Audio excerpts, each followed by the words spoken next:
Welcome, ladies and gentlemen. I'm Adam Green with nomorenews.org. Thank you for joining me. Today is Tuesday, December 8th, 2020.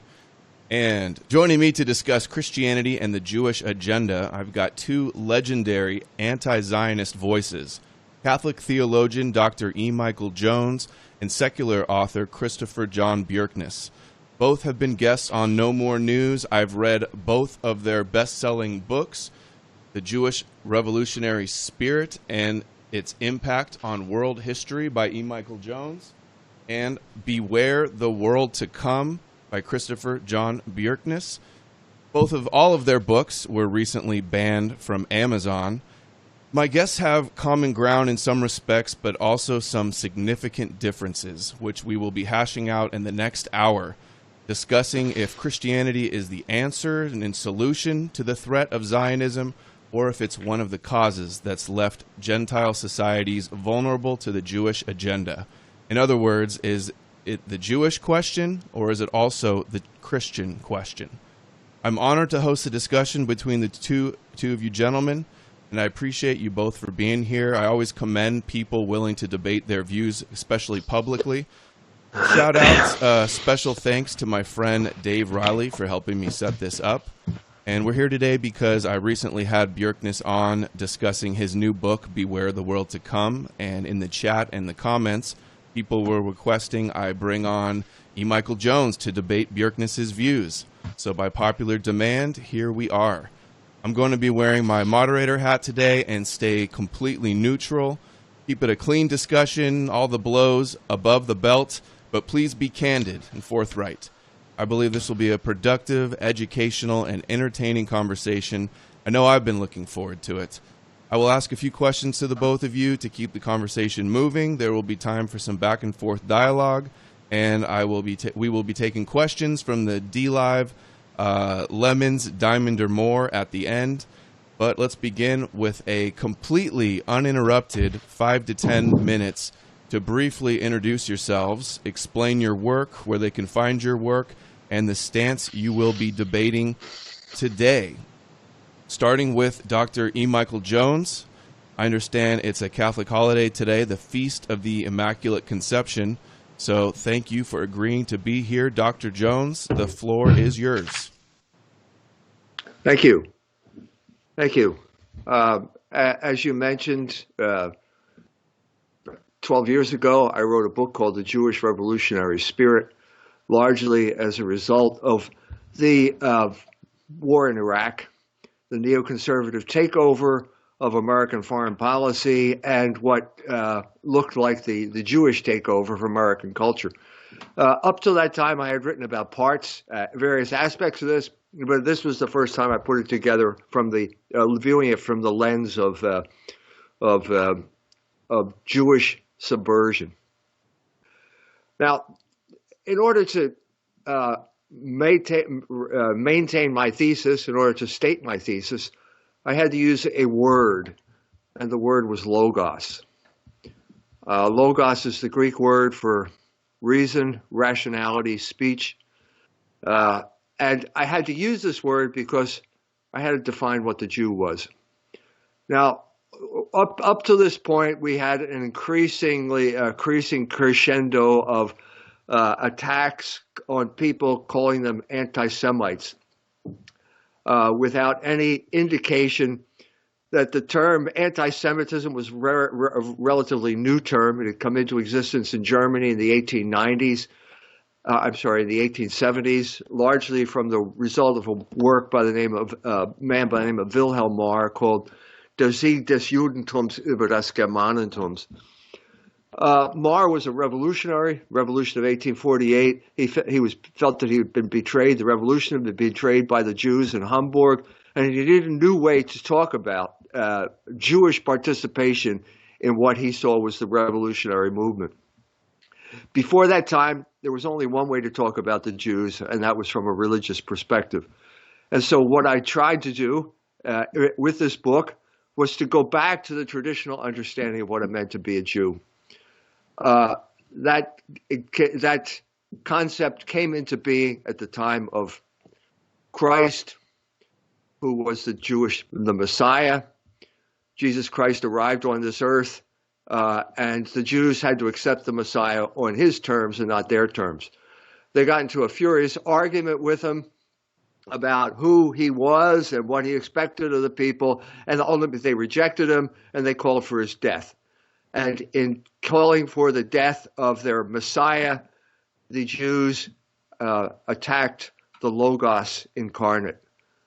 Logos meaning word, meaning speech, meaning rationality. In attacking the Logos, they attacked the order of the universe, and in attacking the order of the universe, they became revolutionaries, and that's what they've been ever since. Christianity grew up as a response to the hostile reaction that Jews had to the Logos. If we look at the original documents from the Gospel of St. John, which uses the word Jew 71 times, 70 times of which are pejorative. If we look at the Acts of the Apostles, we see that this conflict then spilled over into actual battles, actual shedding of blood.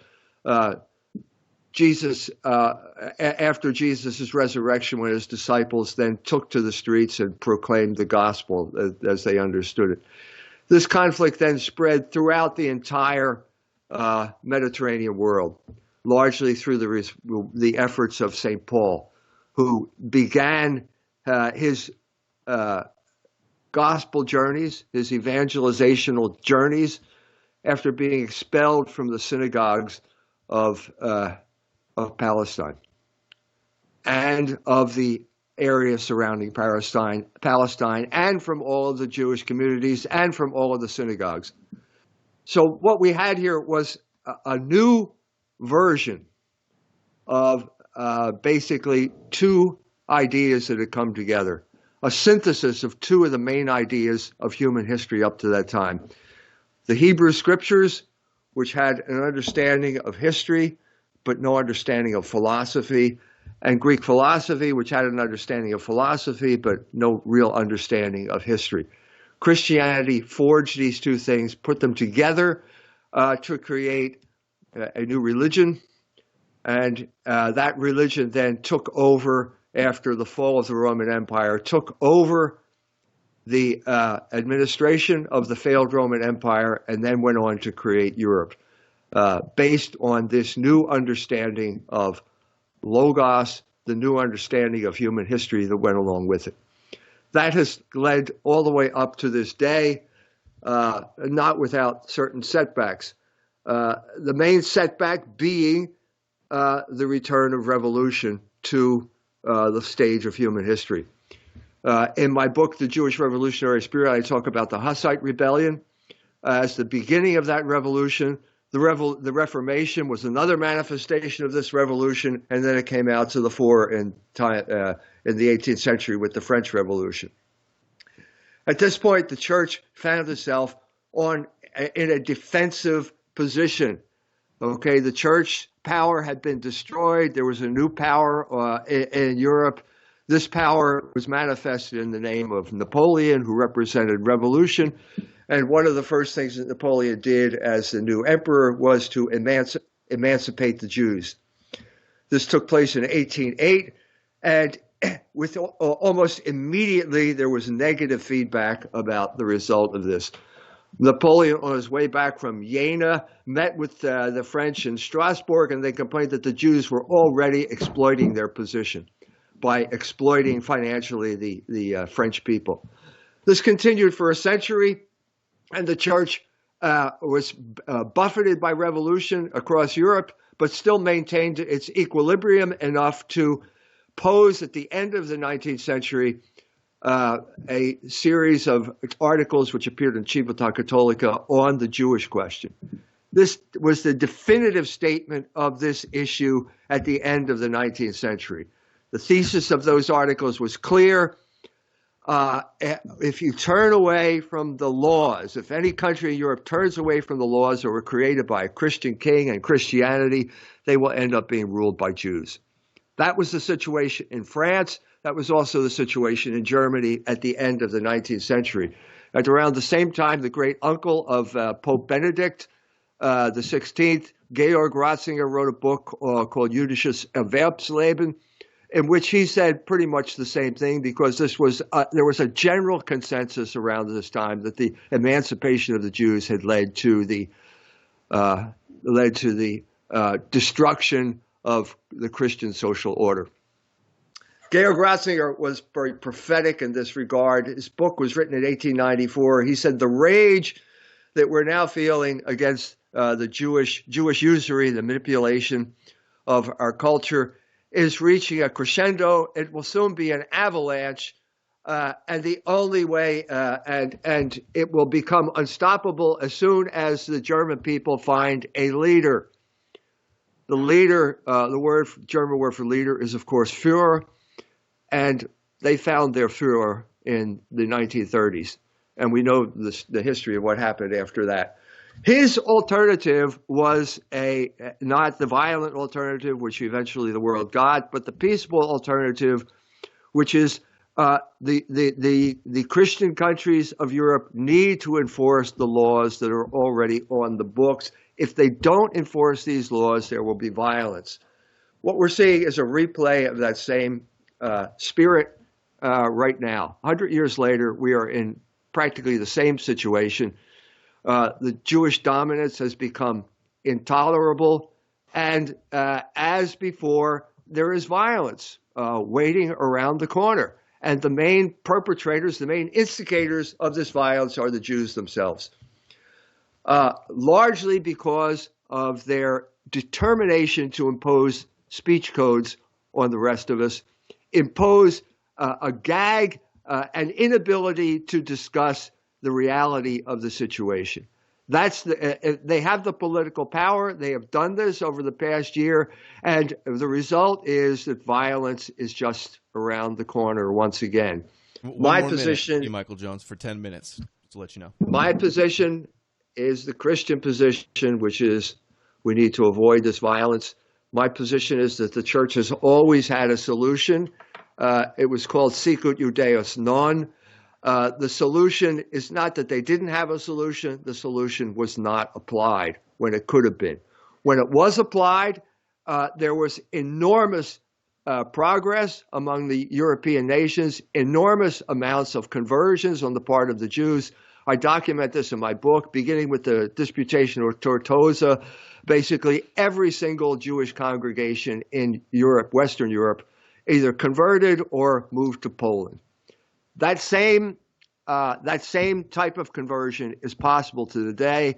Today, it's happened. I've witnessed it myself. My books, my writings, and my speaking have been instrumental in bringing that conversion in our time. Wow, you timed that 10 minutes incredibly, I gotta say. Thank you very much for that. Your comments. So the takeaway I kind of got there is that countries need to be Christian in order to oppose the threat of Zionism, of Judaism. Is that a fair summary? I'm saying that Christianity is the only effective antidote to the rejection of Logos, which is the source of the Jewish revolutionary spirit. Okay. That is the thesis of my presentation. It's the thesis of my book. Thank you very much. And now shift it over to Christopher Jon Bjerknes. Your opening statement, Mr. Bjerknes. I am an author. My most recent book is Beware the World to Come. In this book, I demonstrate that Christianity was fabricated by the Jews to undermine the Gentile nations, in particular the Roman Empire, and to utilize the Gentiles to fulfill many of the missions that the Jews believed that they had at the changing of the ages from the age of Aries to the age of Pisces. Let me first address Dr. Jones's statement. I think he is establishing a heretical cult of logos that is based upon sacrilegious pagan interpretations of the term logos. He defined it as word, reason, rationality, and speech. Those are all Greek meanings of the term. The Gospel of John presents no such understanding of Logos, nor does the Apocryphon of John. Both of those define Logos as the Father, God, and the Son, as in S-O-N, the Son of the Father, and as light. Light refers to the light bringer, Lucifer. Light refers to the divine in the Christian system. And Dr. Jones is unfortunately creating a syncretic religion based upon pagan, not pantheism, but panentheism, where you have the Greek concept of the one, the monad, which is beyond space and time and beyond physical attributes. And it is the seat of the Platonic ideal forms. And then you have emanations from the one, which form the imperfect material world. So he is deviating strongly from the Gospel of John, and he is introducing instead the Neoplatonic philosophies of Plotinus, the Platonic philosophies of the Stoics, the philosophy of Plato himself, and Heraclitus. It was not the Gospel of John which introduced Logos into the Judaic lexicon. It was instead Philo the Jew who introduced it, and he related it to the Platonic concept of the demiurge. But the Christians, particularly the Gnostic Christians and John, redefined it. It is not the demiurge, it is divine light. So unfortunately, Dr. Jones is creating a very Kabbalistic system and a heretical cult of the Logos, which deifies and mystifies the term Logos and utterly changes it from the original Christian conception. I agree with him that Christianity is a syncretic blend of Greek and Judaic, but I part with him when he states that this syncretic religion is based upon philosophy. It is instead based upon the Orphic deities, Kronos and Phanes Protogenes. Phanes means the light bringer, which is what Jesus was, the light bringer. Phanes was an androgyne and a hermaphrodite. Protogenes means the first begotten, which is what Jesus was. So indeed, it is a syncretic blend of Judaism and Hellenism, but it is a blend of the Orphic hymns with Judaism, and not, as he has been misled to believe by the Catholic Church, a blend of the Greek philosophers with Judaism. If, Adam, you can pull up what I sent you, that link to the ransom theory of atonement. The early church father, Origen, in the 3rd century AD, created what is termed the ransom theory of atonement, which holds that Jesus Christ was a ritual blood sacrifice made to Satan in order to redeem humanity by paying the ransom for the original sin of Adam. So the church for 1,000 years embraced the ransom theory of atonement. Augustine embraced and endorsed it, and it specifically said that Jesus Christ was a ritual blood sacrifice given to Satan as a ransom to pay the debt. And Origen was perfectly correct in this, but he did not tell the full story.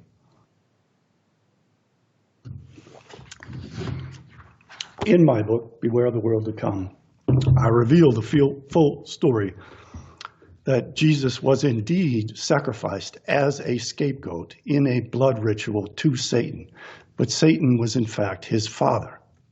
When he refers to his father, he is referring to Lucifer, Satan. And when the Christians referred to Yahweh, they were in fact referring to Satan. And they viewed the Yahweh of the Old Testament as the evil creator God, whom they called the demiurge. The ritual of the scapegoat is stated in Leviticus chapter 16, and in the Talmud, it thoroughly explains it in the tractate Yoma. In this ritual, two identical goats are selected by the high priest. Those two goats symbolize the twin brothers, Jacob and Esau. The one goat, the Jacob goat, represents the Jews and is given as a sin offering to Yahweh. Its blood is sprinkled on the horns of the altar. The other goat, the Esau goat, is sent out into the wilderness to Azazel as a gift, as a scapegoat. The high priest would put all the sins of the Jews onto that goat and tie a red woolen ribbon around its neck. The high priest would also tie a red woolen ribbon around the gates of the temple. Another priest of the temple would bring that gate into the wilderness and shove it off a cliff. When he did that, the goat would tumble down the cliff and be torn into pieces. The high priest had other rituals to conduct once it was proven that the sins of the Jews had been transferred through the scapegoat. The scapegoat was given as a gift to Satan. Satan would accept the sins of the Jews and place them onto the Gentiles because Satan is the guardian angel of the Gentiles and is the accuser and prosecutor of the Jews in the heavenly court. So Satan had the power to accept this gift of Jewish sins, which he loved to devour because he's Satan and he wants lots of souls to populate Hades.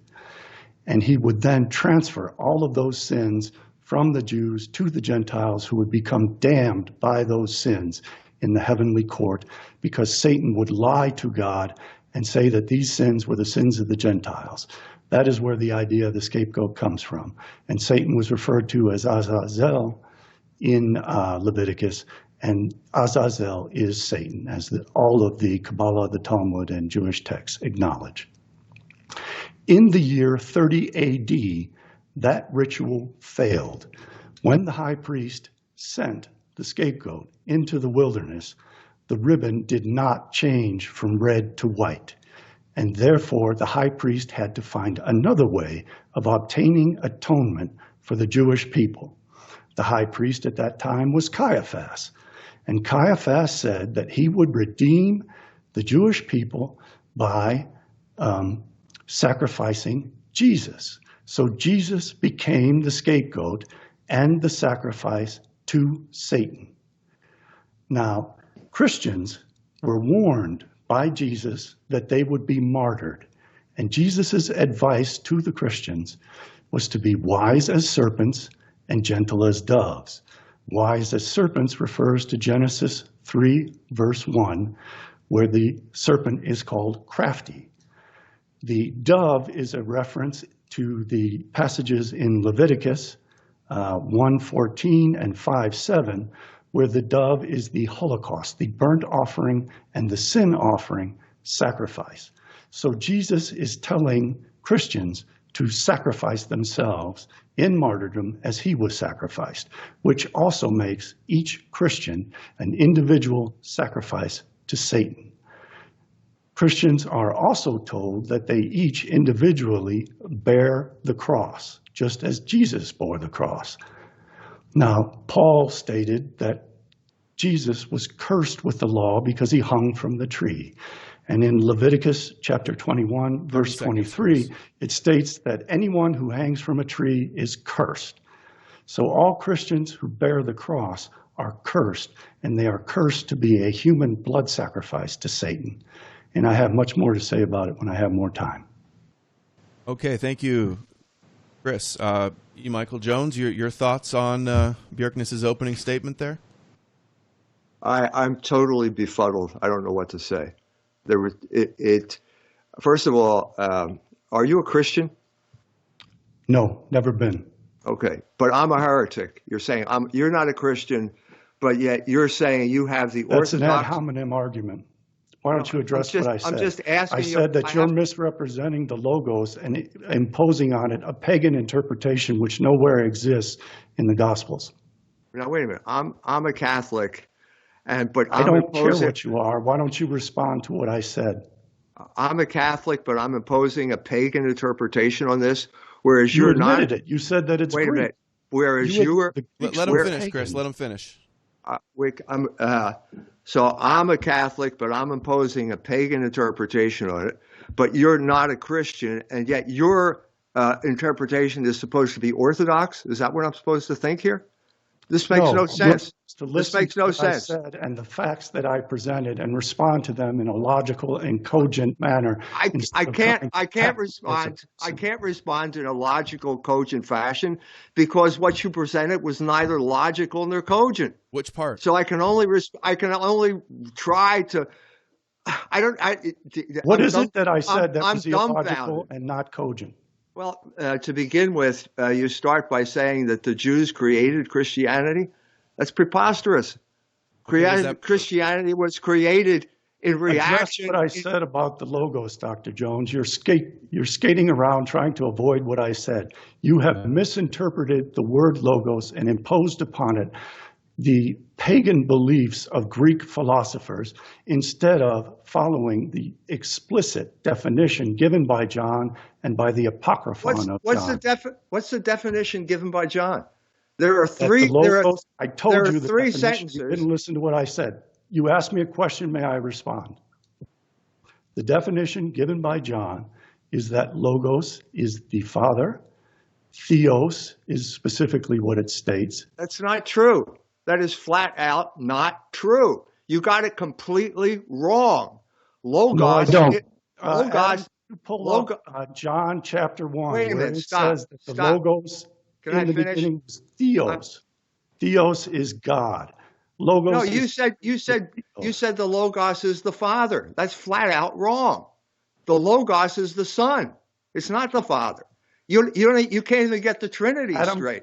Isn't Logos the Word and the truth also? It seems to have a lot of meanings. Up chapter 1 because I'm going to discredit this man in about 3 seconds. John chapter 1? Yes, please. The word for God is Theos. The word for word is Logos.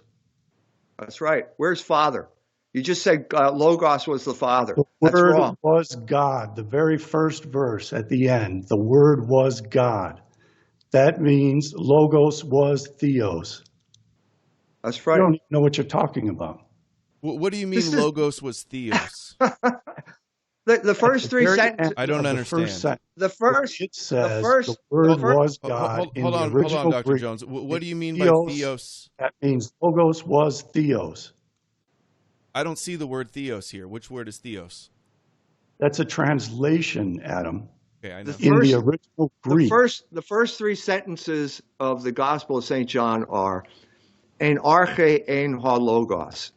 In the beginning there was Logos, or Word. Kai logos en prostheon, and Logos was with God. Kai logos en theos, and Logos is God. That's the basic. He got it wrong. He couldn't even get the very first verse of the Gospel of John correct, and he's supposed to be the preeminent expert on Logos. I find that hilarious. Yeah, got it wrong. What are you talking about? And you told me I'm illogical and not cogent, and you don't even know what you're talking about. Which part did he get wrong? Hey, he got wrong when I said that Logos is defined as the Father, as God. Not defined as the Father. And that specifically says that Logos was Theos. That's not the Father. That's God. Theos means God. It doesn't mean Father. If you're saying that... So you're saying Logos, God is not the Father of Jesus Christ. No, I'm not saying that. I'm saying you made a mistake by associating the Logos with the Father. Okay? The Logos is traditionally referred to as the Son, the second person of the Blessed Trinity. So you got that wrong. No, okay? I didn't get it wrong. Secondly, you just stated that I got it right. You don't know. You can't even make a rational argument. Okay, guys, let's move on. E. Michael Jones said something there that I'd like to shift topics to. You said that it's preposterous that Christianity was started by Jews. Right. Absolutely. I thought that was a commonly known thing. No, I mean the whole beginning of Christianity was born out of a conflict between Christians and Jews. The Jews, who the Jewish Messiah was, though, correct? Right, over the understanding of the Messiah. The battle turned out to be a battle between the people at that time, the Jews, the Hebrews who accepted Jesus Christ as the Messiah, as opposed to the Jews or the Hebrews who rejected Jesus Christ as the Messiah. It's preposterous to claim that Jews created Christianity. Christianity came into being in opposition to the Jews. Any reading of the Gospel of St. John, of the Acts of the Apostles, of the epistles of Paul makes it perfectly clear that there is a huge battle going on between Christians and Jews. Christianity is a break with first of all, Christianity is the continuity. It is the logical continuation of the Hebrew religion. Jesus Christ makes this clear in the Gospel of St. John when he says the Jews appeal to Moses or Abraham. We're the sperm of Abraham, they say. Then Jesus says, no. Moses and Abraham waited for this day. To be consistent as a Jew, you have to accept Jesus Christ as the Messiah. The Jews, by rejecting Jesus Christ, sure. The Jews, by rejecting Jesus Christ, turned themselves into a new religion, right. A new religion of anti-logos. Got it. And Chris, your thoughts on, is Christianity Jewish or was started by Jews? Well, of course it's Jewish. Jesus said he came for the lost sheep of Israel. He didn't say he came for the Gentiles. He told his disciples to stay away from Gentiles. He called the Canaanite woman a dog and said that she's only fit for table scraps. Did the Jews kill Christ? Did the Jews kill Christ? Christ never existed. In the story, Wait a minute. How are we supposed to continue if you make a preposterous statement like that? It's impossible. It's impossible to talk to someone who makes preposterous statements. See, you're engaging in ad hominem comments, and you're not allowing me to finish what I'm saying. Did Jesus Christ exist? Of course not. Jesus I don't see how it's was possible a descendant to continue. of King David. He was a Judahite. He had to be a Judahite, or he could not have been the Messiah. Again, he said he came for the lost sheep of Israel. Several of his disciples were Jews. The original Christians were almost exclusively all Jews. So it was obviously created by Jews, initially for Jews, but they created it that way because pagans would not believe in it. They had to pitch it to the pagans based upon the synchronization of Judaism with the Orphic hymns and the myth of Phanes Protogenes. And once they had accomplished that, they were able to dupe the Romans into worshiping Lucifer and making themselves into perpetual scapegoats for the Jews. And the Jews designed this and were successful at it. And the Jews believed that if the pagans ceased to believe in their gods, those gods would perish. And the pagans would lose all of their supernatural protection. And the Christians went about destroying the cultural heritage and the religions of the indigenous people of Europe. And this was also part of the plan of the Jews. It was in the original prophecies that the Jewish religion forecast for the Jews for breaking the covenant. Dr. Jones is mistaken when he asserts that the revolutionary spirit was born when they chose Barabbas over Jesus. The Jews were revolutionary when they worshiped the golden calf. The Jews were perpetually offering up their first children as to pass through the fire to Moloch. Hezekiah and Josiah went around smashing all of the idols that the Jews worshipped. This was all long, long before Christianity. Solomon built the temple with the help of demons as well as angels. He took on foreign wives and built temples to those wives for their strange gods. The Jews have always had a revolutionary spirit. They were revolutionary against the Egyptians. They were revolutionary through the Maccabees against the Greeks. And they were revolutionary against the Romans at the time of Christ. Respond to the point you're making with these examples, that the revolutionary spirit predated Christianity and Jesus. Do you disagree with that, Dr. Jones?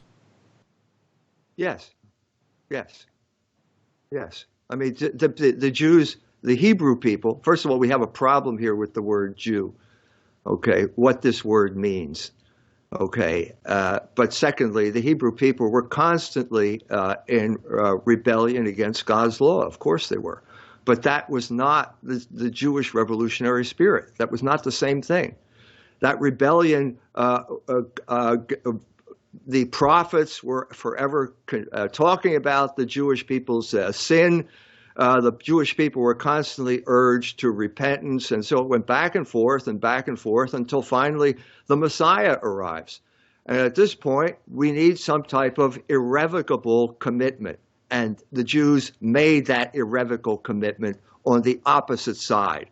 Okay, they killed Christ. They rejected the Logos, and when they rejected the Logos, they became revolutionaries, and that's the identity they have that has continued up to this day. That is the source of their identity. May I respond to that? Okay, and I have a question as well, but go ahead. In Matthew chapter 4, it talks about Jesus going 40 days into the wilderness and being tempted by the devil. That devil is actually Yahweh. And the temptation that Yahweh gave to Jesus was to make him assume the throne of David, which was defined in Isaiah, that the Messiah would in fact, unto us a son is born who will lead the governance of the entire world and take over the world. And that is what Yahweh offered to Jesus. And it is portrayed by the Christians because they invert Judaism as Satan offering the throne of David to Jesus. But in fact, it is Yahweh offering the throne of Jesus, offering the throne of David to Jesus. Jesus rejects it. The Jewish people recognized that Jesus was the son of the devil. They repeatedly accused him of being a devil, being possessed by devils. And they rejected him because he was an imposter. And they understood that if they were to worship him, they were not worshiping the Messiah, son of David, that he came as the suffering Messiah of Isaiah 53, and the suffering Messiah is the Messiah, son of Joseph. And therefore the Jews were not obliged to worship him. They rejected him as Messiah and utilized him as a sacrifice to Satan, as even the Catholic Church acknowledged for 1,000 years. Okay, response, Michael Jones? This is preposterous. You make one preposterous statement after another. By the time you're finished talking, I've lost track of how many preposterous statements you made. This is asinine. Let's get back to the issue. This idiot. Okay. Let's get back to the first preposterous statement you made. He is calling me names. He is not responding to what I said. Allow him to finish, though. Preposterous statement. Nobody wants to hear you guys talking over each other. The first preposterous. He has not addressed anything. Okay, let him not address it then, and then say it after he's done. Go ahead. 1 minute, Mr. Jones. Dr. Jones. The first preposterous statement you said is that Yahweh is Satan. Not only is that preposterous, it's blasphemous. Why are we supposed to take this type of statement seriously? This is not a discussion. May I respond? This is a harangue here. That's why we brought you here, Michael Jones, to state your case. You are supposed to take it seriously because the majority of Christians were Gnostic Christians, and for the first 5 centuries. Preposterous. You don't know what you're talking about. May I respond? Yeah. Okay. If you read the book by the noted German theologian Walter Bauer, the title of the book is Orthodoxy and Heresy in Earliest Christianity. Dr. Bauer proved that the early Christian church was predominantly Gnostic, and what is now considered Orthodox it's not true. Was very much. You can't prove something that's not true. You're saying it's not true does not make it not true. Well, you're citing some obscure book does not make it true either. That is not an obscure book. We have reached it's a book by one the of problem the here. Theologians of the problem here is that we can't come to any type of consensus about what is real or not. That's the problem. That's why we're not having a debate. Sure we can. First Sure we off, can. Let me ask a question. look Let me ask in a a question. Hold rational on. way. Hold Do on. you acknowledge the fact Chris. the Gnostics called Yahweh Satan and referred to him as the demiurge and the evil creator God? Do you agree to that? Demiurge is the word Plato used to Doesn't know talk history. about Doesn't know- God. The God, as he understood him, means worker of the people. Okay? Demiurge in the Platonic system is the way that the one, the monad, emanated the demiurge to create the universe and put order Okay. in the We universe. finally agree on something. The demiurge created the universe. Yes, I That agree is with that the statement. Platonic view. Right. I Okay? agree with that. That is not the view. Finally, we can agree on something. Okay, I agree with that. Now, where are we going to take that? Will you let me finish without interrupting me, please, so that we can have a rational discussion? Okay, if you would confine yourself to shorter statements, it would be easier to conduct a discussion. Okay, But 30 let's seconds, go- Chris. Go ahead. Make your point. 30 seconds. No interruption. Go. I got my timer on. The demiurge is not defined in that way by the Gnostic Christians as anyone with any knowledge of Gnosticism would know. The demiurge in Gnosticism, as opposed to Platonic philosophy, is defined as Yahweh, as the evil creator God of the Jews, who is a jealous God and who forbid Adam and Eve from obtaining gnosis, knowledge, by forbidding them to eat the fruit of the tree of knowledge. So Dr. Jones obviously knows nothing about Christianity and nothing about Gnosticism. Okay, 30 seconds. Go ahead. 30 seconds, Dr. Jones. How am I supposed to respond to a stupid statement like that? Well, you could This address is the point. this is not this is that I know nothing about Christianity. How am I supposed to address a point like that?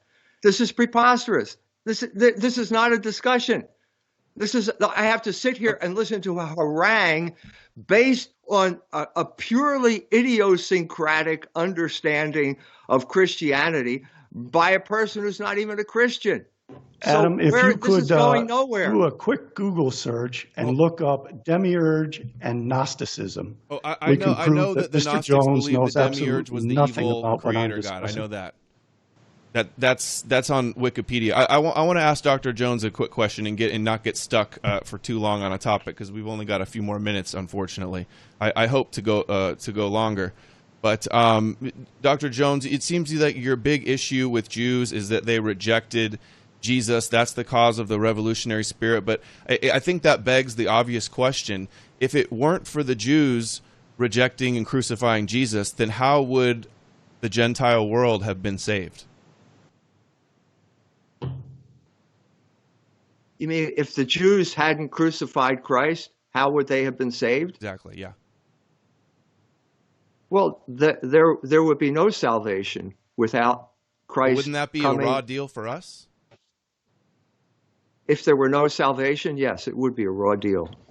So, in Are a you- way, are you you're saying that- grateful are you that saying- the Jews rejected Jesus? No, I'm not grateful that they rejected Jesus You Christ. wouldn't be I'm saved grateful. if they didn't, though, right? That is not the cause of my salvation. Their sin is not the cause of my salvation. Jesus dying on sin- the cross their- saved was your salvation. That's right. And Jesus Christ allowed himself. God cannot be forced to do anything. Okay, but that doesn't change the Jews' wickedness in killing Christ, in killing the Messiah. It was the most wicked act in human history. But my salvation does not come from Jewish sin. It comes from God's grace and God's redemptive act. Okay. Chris, a 1 minute uninterrupted to respond to that. Your thoughts on that? I wouldn't dispute that from a Christian perspective. I think that's rational. Okay. All right. But Next the question. Gnostics completely sidestepped that issue. The Gnostics said that salvation was not obtained through this satanic ritual of sacrificing Jesus Christ to Satan. Even if they did, Can I'm I not, finish I'm what not I'm a saying, Gnostic. Yeah, he has a minute, Dr. Jones. Just hold Okay. your response. So what the Gnostics believed is that Jesus provided salvation by teaching his followers to meditate on themselves to release the divine spark of light, which was their spirit that was trapped in the evil material world that Yahweh had created. So most of the original early Christians were not in this corpse cult. They still worshiped death, but they believed that death was good because it freed the spirit from the corpse of the flesh, and that salvation is obtained as an intellectual process of coming to grips to understand the fact that one can obtain 10 seconds. Unity with God by releasing the spirit from the body and escaping the evil world that Yahweh, the God of the Jews, created. Okay, E. Michael Jones, you want to comment on that, or would you like the next question? Let's go to the next question. Okay. I've seen top Jewish rabbis like Maimonides and others that are pushing Noahide laws often say that Christianity is a stepping stone towards Noahidism, and that's why we're seeing the Christians around the world are worshiping Israel, helping Israel with their end times agenda, essentially. So what do you think about that, the idea that Christianity is Judaizing, essentially, the Gentile world? It's not true. Not true. The fact that we have the term Judaizing is an indication that the church has always warned Christians against adopting obsolete practices. That's the part of the struggle. The early struggle with the church was basically to wean Hebrew Christians away from the obsolete rites that they had grown up with. Even someone as important to the Catholic Church as St. Peter had to be rebuked by St. Paul because he was still attached to those obsolete rites. So Christianity was a struggle against Judaism, and as the time went on, it became a struggle against Judaizing as well. One of the most important documents ever written in this regard was St. John Chrysostom's Adversos Judaeos, which was basically arguing against the practices of Judaizing Christians in Antioch. These Christians were drawn back to the synagogue because they had musical productions that were very attractive to Christian ears. 10 seconds. And Christendom had to warn against this. It's been a perennial danger. The fact that we know it's a danger means that the church has spent a lot of time resisting it. Okay, well, they spent a lot of time resisting it, but where are they at now with Christian Zionism in America and with the Pope being philo-Semitic, essentially? Doesn't it seem like they've used Christianity to and subverted it? Would you agree with that Christianity, both Catholicism and Protestantism, has been subverted in the last 100 years minimum? The change in the Catholic Church came about after Vatican II with the Adam, am I going to get a chance to respond to any of this? Go ahead. 30 seconds, E. Michael Jones. After Nostra Aetate, the Catholic Church embarked on a program of Catholic Jewish dialogue, which has been a disaster for the church and for the world. Even the Vatican document had to admit that. So That's been a disaster. Okay, thank you. Go ahead, Chris. A minute, uninterrupted. That disaster was brought about by two Catholics, Mordecai Martin and Pope John the 23rd. It was planned 2,000 years ago that as the age of Pisces came to an end, and after the Christians had fulfilled their role in building a global empire, the Jews would then assume the throne of that global empire and behead all the Christians for violating the Noahide laws. And that is the process which is being undertaken right now. It's being undertaken right on schedule, and there are numerous Jewish authorities who predicted all of this, planned all of this, and their plans have been synchronized exactly to the scale of time which they set. E. Michael Jones, 30-second response to that? First of all, the man's name was Malachi Martin. It wasn't Mordecai Martin. If you want to read the story of how he tried to subvert the Second Vatican Council, it's in the Jewish Revolutionary Spirit. That's as far as it goes. To claim that there is a 2,000-year plan is, again, to use my favorite word, preposterous, and you haven't proven it. You need to. Have you read the book of Luke? Of course I have. What hold are on, the hold on. Let me times of pause the you there. You Gentiles say that in it's the book of preposterous. Luke, Hold on, and Chris. who is Hold on, the Chris. water bearer? Chris, just a second. E. Michael Jones says it's preposterous that there's a 2,000-year plan, that Christianity was set up as a controlled dialectic since the inception. I'm sure a lot of Jews would scoff at the idea that they are behind all of their persecution throughout history. So what's your response to that?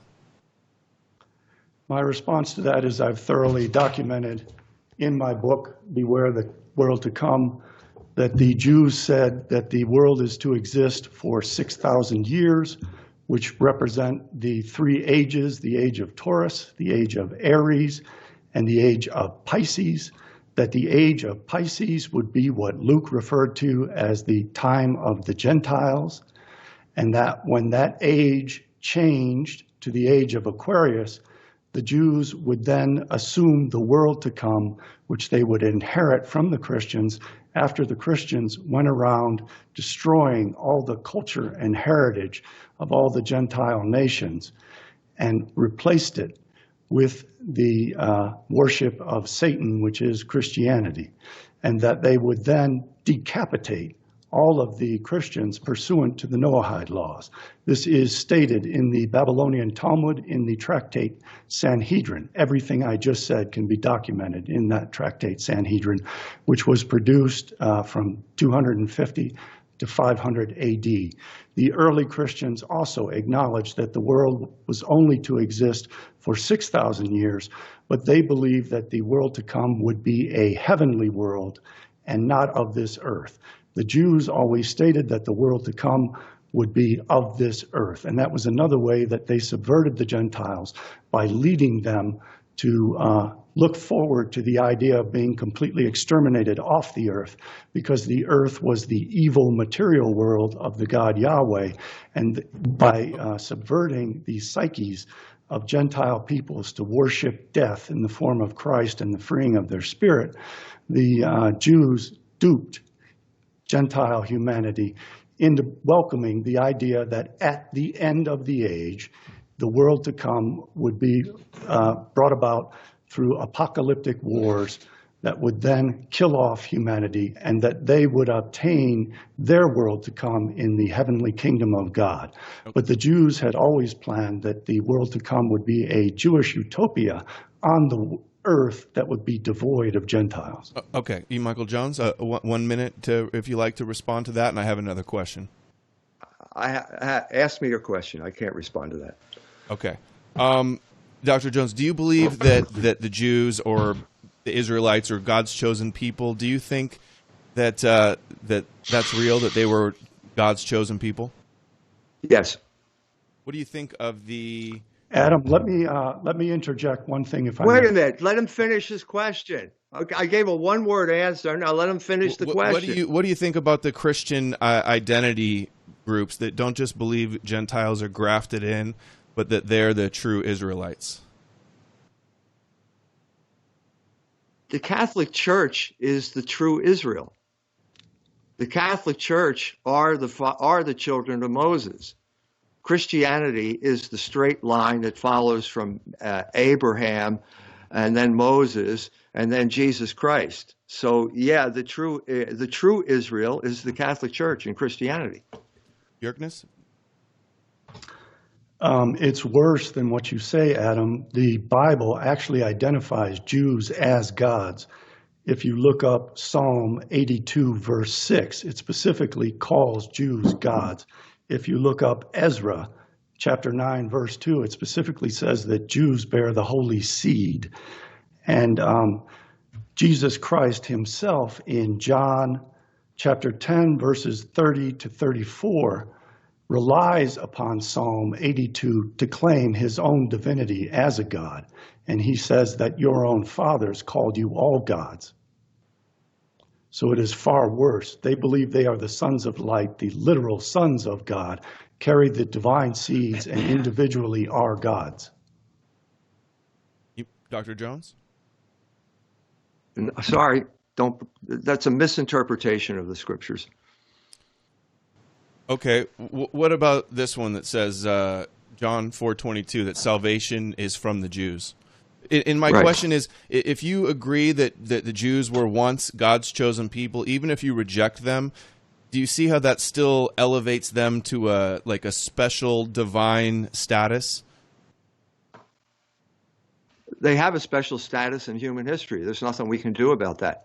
And all of the good that they could have done if they accepted Jesus Christ as the Messiah has been turned to evil because of their rebellion against Logos. So they were God's chosen people. Now the church is the true Israel. So the whole idea of a chosen people has no meaning anymore. But they still have this negative identity and still consider themselves in some sense chosen, and therefore they consider themselves having a license to heal the world. Tikkun olam is their word for this. So they can destroy your culture, they can do whatever they want, and they feel that they have some type of divine sanction because they still hearken back to that notion of God's chosen people, even though they don't deserve that designation anymore. Bjerknes, do you think that the vast majority of Christians that believe that Christian Zionists that believe Jews are God's chosen people, is this the deeper reason for their power over the affairs of the world?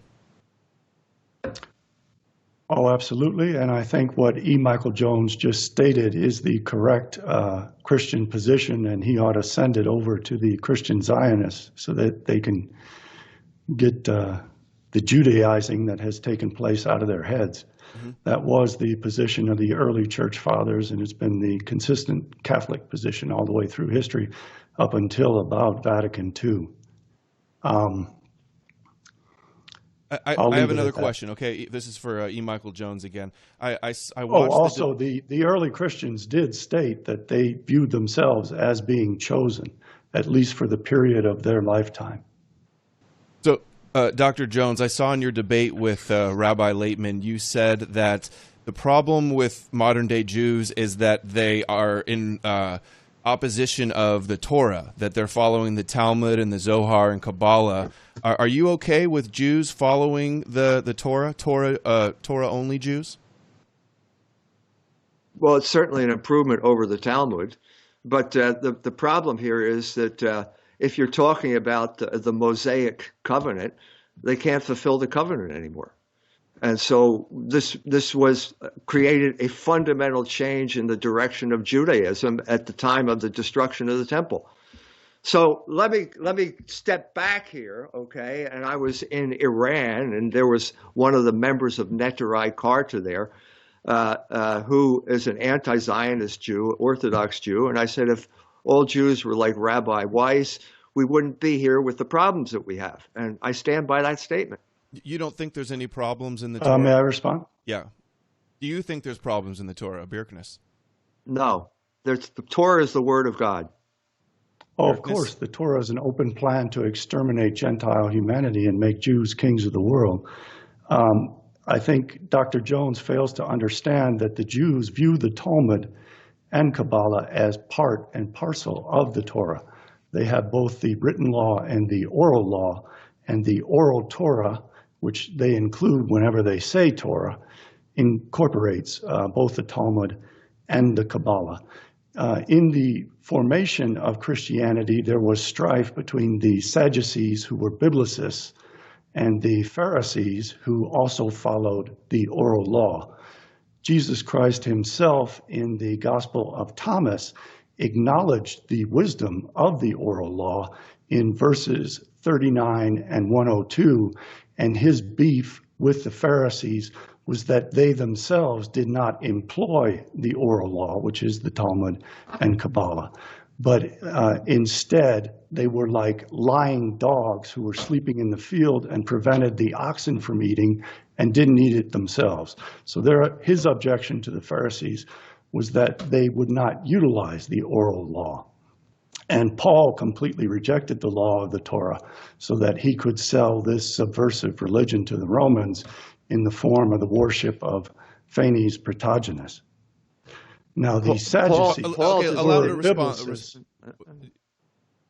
Go ahead. We're up Dr. Jones. to an hour now. Paul did not reject the Torah. You cannot reject the Word of God. It's can't do it. There's no Catholic who does it. We're constantly. And why did Paul call the law a curse and say that Jesus was hung from a tree because he was cursed with the law? He's not talking. And why about, did Paul say that salvation comes from grace and not from the law?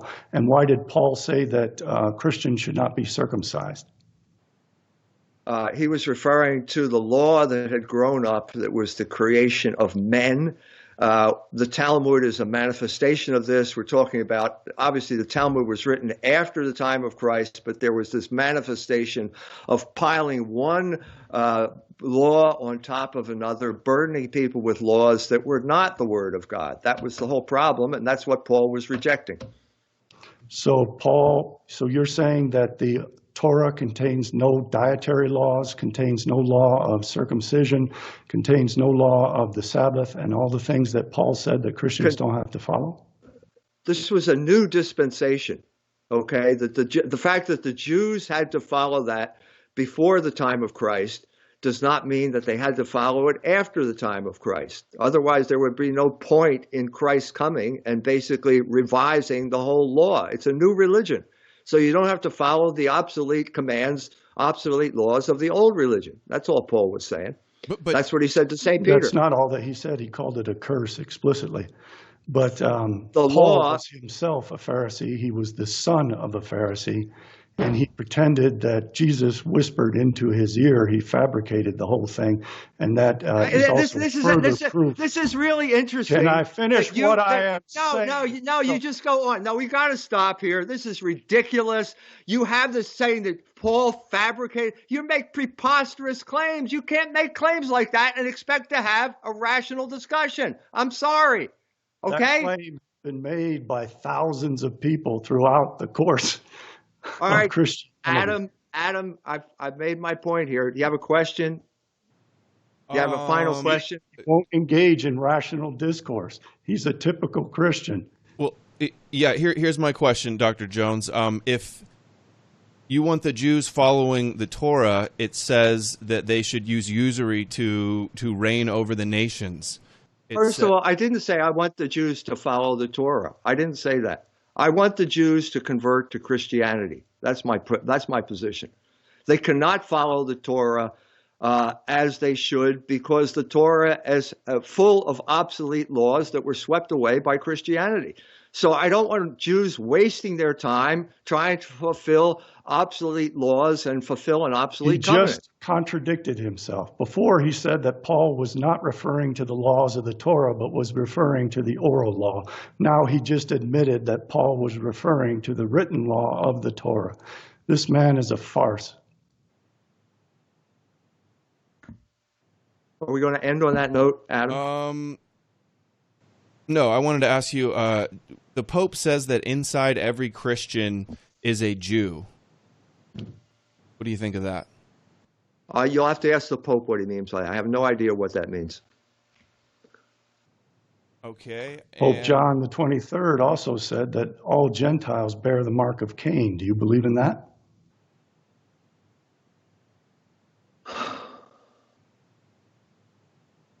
Dr. Jones, the mark of Cain, Pope 23rd? No. I'm not familiar with that quote. Do we bear the mark of Cain? No. So if the Torah is the word of God, E. Michael Jones, and it says that if you'll be blessed if you bless them, but cursed if you curse them. I mean, this is the verse that you see everywhere with Christians whenever anybody criticizes anything related to Jews. Right. That's if you take the Old Testament out of the church, you create a revolutionary manifesto. And all of these problems, Christian Zionism is the classic example of taking the Bible out of the church. Take the Bible out of the church, you're going to come up with all kinds of crazy interpretations. And the history of English thought is in many ways the history of these crazy interpretations. You have a response, Chris? I have to admit, I don't understand what the hell he just said. Okay, all right. Well, we told you an hour, Dr. Jones. You want to let people know where they can find your work, your websites, your books? Links will be all down below, but go ahead and give your plugs. Go to culturewars.com. You can read The Jewish Revolutionary Spirit, available at culturewars.com, where I cover all of these issues in much greater detail than I could have done tonight. All right. Thank you for participating. I appreciate the spirit of debate, Dr. Jones. And you, Christopher, Jon Bjerknes, your websites and your books, where they can get them? Yes. My most recent, and I think my most important book is Beware the World to Come. Please look for the second edition. When you go to Lulu to buy it, it will say second edition on the cover. Make sure you get to it through my website, cjbbooks.com. You can purchase it there.